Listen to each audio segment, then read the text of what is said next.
Ny Baiboly dia mampianatra asika fa ilay maty ny ona dia ny tegna hiandro maty, fa ny fagnahy samba maty akory.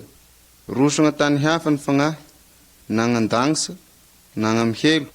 Ho velogna mandrakizay ny fagnahy amin'ireo tany roa ireo, na ho velogna agnilan'Andriamanitra, na izaly mandrakizay miaraka amin'ny devoly agny amihelo.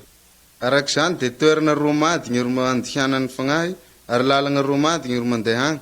Jesosy dia efa nitarogna momba ireo lalagna roa ireo. Hoy, libetaka ny vavahady sady malalaka ny varavara mandeha agny amin'ny fahavirezana. Ko besaka ny ona ro mohoagny. Fa kitika ny vavahady ary tery ny lalagna mohoagny agny amin'ny fiainana, ko visy ny mahita azy. Zany ro tarogny Jesosy ary zany ro sakaiza ro mba lalagna eo alohantsika. Lalagna roa mady gny ro misy eto amin'izao fiainana izao. Ny lalagny faharatsiana sy ny lalagny fahasoavana. Hatramin'ny atombohan'ny fiainany dia teo ny lalagna rasy ro nanomboka nandeha ny olombelona. Ohatra, ny kilonga madinika biaby dia efa mahafantatra sahady, ny mangalasa, hainy ny mandenga, masiaka, ny samanoa, miavognavona. Ary rehe mialibe i dia vomeka mahefa raha rasy no ireo, tahaky ny famonoanona, ny halasa, fisotroatoaka, mangalaka vadinona, sy ny rasy abiaby toy izany. Zany raha hita eo amin'ny lalagna rasy, ary ny fiafaran'izany lalagna rasy zany dia ny amin'ny toerana misy famaizana sy ny fizaliana maharitra mandrakizay.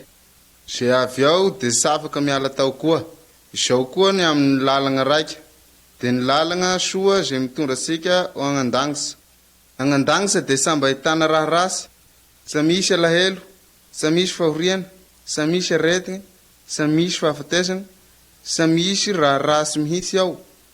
Ny raha soa hiandro ro hita agnandagnisa. Ao koa ro ipitran'Andriamanitra, sady ao koa ro iriny ahitana sika aby. Amin'izao ary sakaiza, ilay tianao no agnandagnisa, dia tsy maintsy fidy agnao ny lalagna zay atoronao amin'izao. Hoy Jesosy, aho ro lalagna sy fahamarina ary fiainana, sa misy ona mohoagny amin'ny ray, rehe sy amin'ny alalako. Arak'izany dia Jesosy rerihiany ro lalagna, ary sa misy hafa mihitsy. Le tianao no ho avy agnandagnisa dia tokony hino sy hagnaiky an' Jesosy mpamonjinao agnao. Reso ny tarony ka tanterao amin'ny fonao aby, ary ioka agnao agnaradian'i Jesosy ka hanompo azy amin'ny fiainanao manontolo. Mangataha amin'i Jesosy mba agnala ny fahotanao, ary dia ho resiny tokoa agnao. Hombanao mandrakarivy mandrisy izao fiainana izao, ary ro handray anao agnandagnisa afaran'ny fahafatesana. Koa manapahevitra agnao amin'izao, manke an' Jesosy ho tomponao, dia ho vonjaina tokoa agnao ary hanana fiadanam-po sy fifaliana manomboka amin'izao fiainana izao, ary hoagny amin'Andriamanitra raha hatrizay.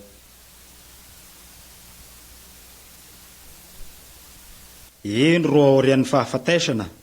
Eko dia faly miarahabanao. Anoary ho resahatsika ny momba ireo zava-dehibe ao amin'ny fiainana. Raha mahalala fa fotoana fohy ro iaignatsika eto tany dia maty isika. Eko ina nefa ro iseho aorian'ny fahafatesana. Aia ro ahaletsika? Maro ny olo ro tsy mahafantasa izany zavatra izany.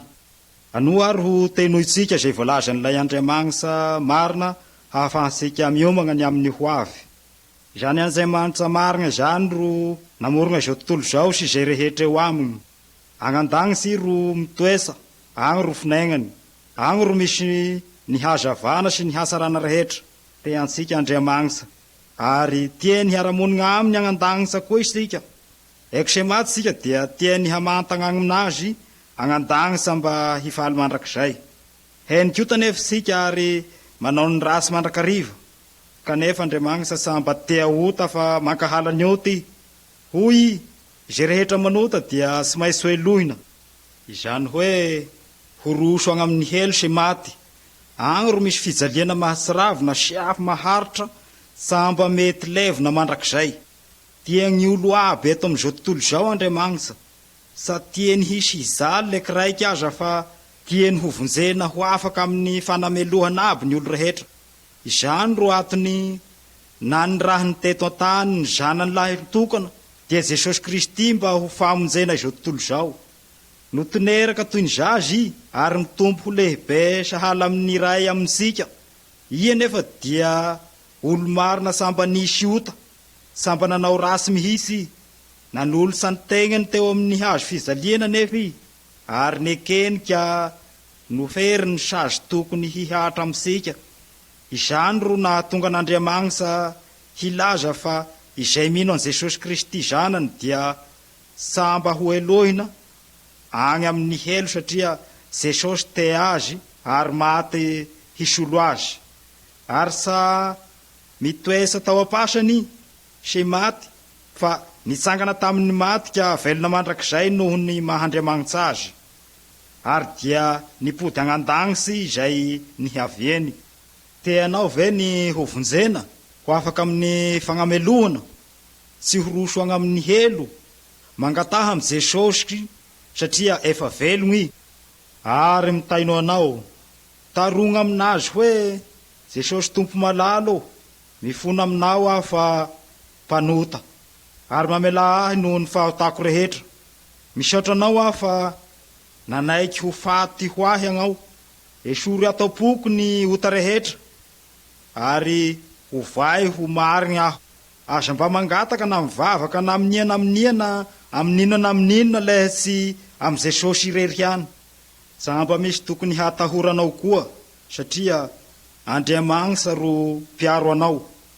Ary lehy maty agnao dia aminazy agnandagnitra ro hamatagnanao. Miomana dian'izao ary agnao hagnatrika ilay ho avy haharitra mandrakizay, ary minoany Jesosy arak'izay notenenin'Andriamanitra.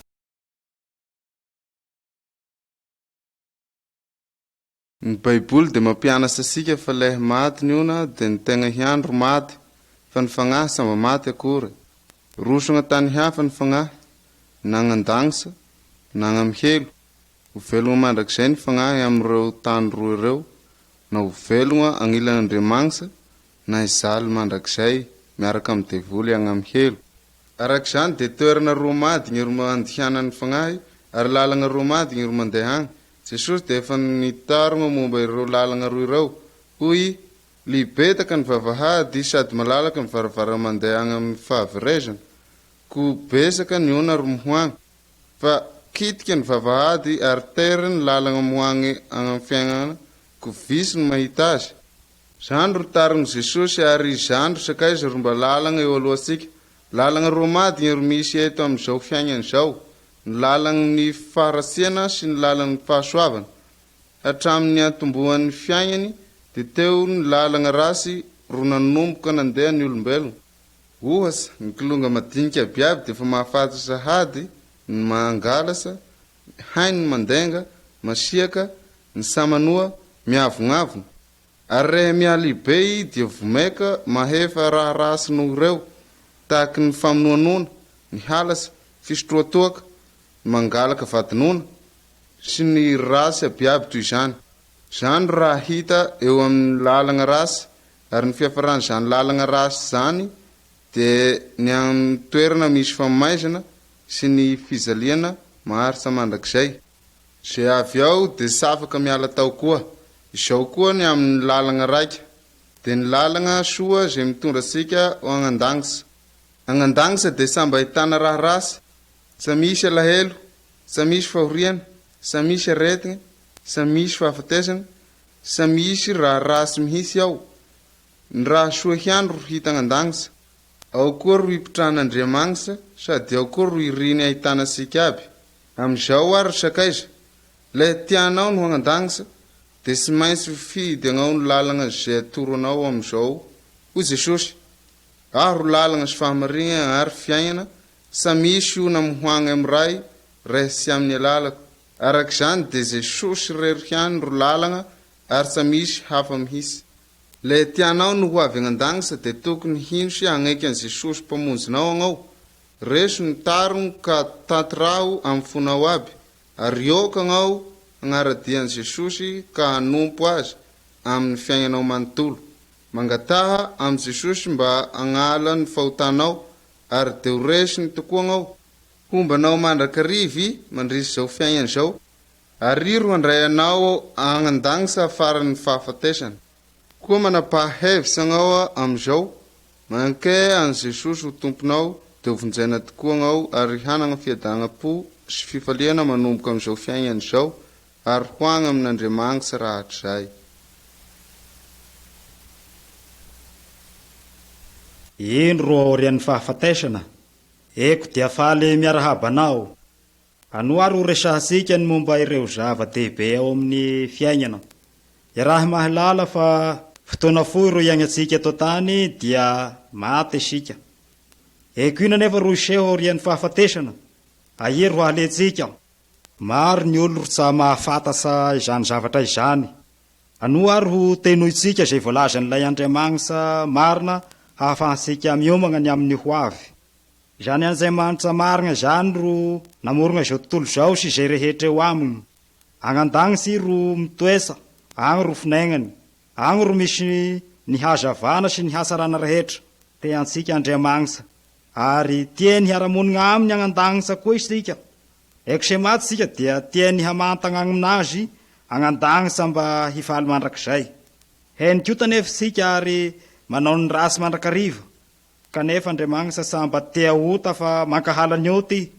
Hoy, izay rehetra manota dia sy maintsy hoelohina. Izany hoe horoso agny amin'ny helo sy maty.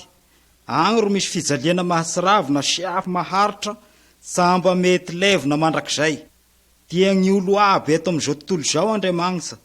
Sa tiany hisy hizaly le kiraiky aza fa tiany ho vonjena ho afaka amin'ny fanamelohana aby ny olo rehetra. Izany ro atony na ny raha ny teto an-tany ny zanany lahy tokana dia Jesosy Kristy mba ho famonjena izao tontolo izao. Notoneraka toy ny zazy ary mitompo ho lehibe sahala amin'ny ray amintsika. Ia nefa dia olo marina samba nisy ota, samba nanao rasy mihitsy, nanolo santegnany teo amin'ny hazo fizaliana nefa i, ary nekenika nofery ny sazy tokony hihatra amintsika.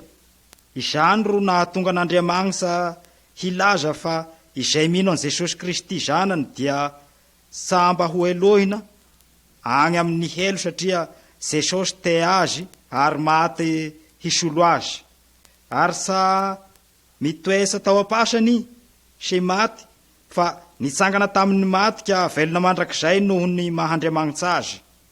Ary dia nipody agnandagnitsy izay nihavieny. Teanao ve ny ho vonjena ho afaka amin'ny fagnamelohana, tsy ho roso agny amin'ny helo, mangataha amin'i Jesosy satria efa velogny i.